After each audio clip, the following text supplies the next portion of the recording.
This is my submission for CS50 web course problem set 3. For this problem set, I created a simulated email application using JavaScript. You can see on the screen the inbox, which is the default landing page. The user can access email composition form by clicking on the Compose button.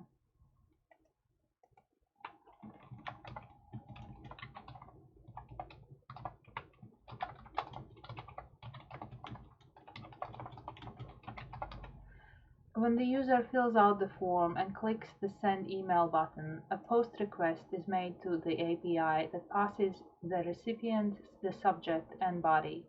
And once the email is sent, the user is redirected to the Sent mailbox, where the email that they have just sent will be shown at the very top of the list. There are 3 mailboxes.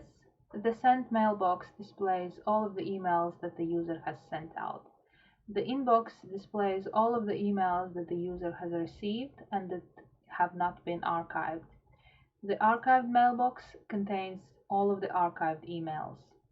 All mailboxes send a GET request to the API to retrieve relevant emails.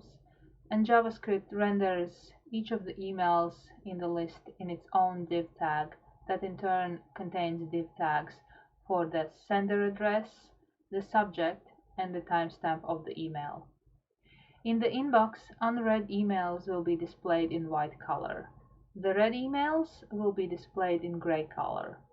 All emails in the archived mailbox are read because the user has to open the email in order to mark it as archived.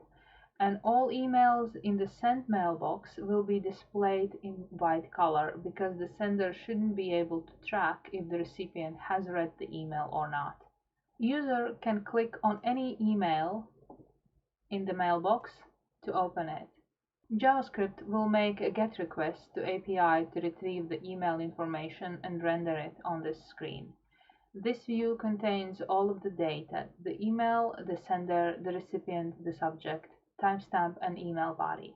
And once the user has opened an email, it will be marked as read, and from there on it will be displayed in gray color in the inbox.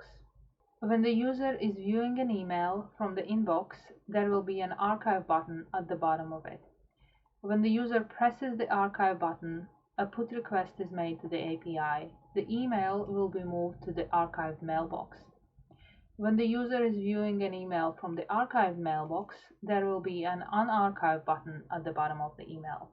Pressing this button moves the email back to the inbox. An archive button is not visible on the emails in the sent mailbox. When the user is viewing any email, they can press the reply button at the bottom of the email. They will be taken to email composition form, and the fields of the form will be pre-filled with the data from the email that they are responding to. The sender will be the current user. The recipient will be the author of the original email. The subject line will have RE for response prefixed to it. If the user is responding to an email that already has a subject line starting with RE, an additional RE will not be prefixed to it. And the body of the response will contain the timestamp of the original email, the sender, and the body of the original email.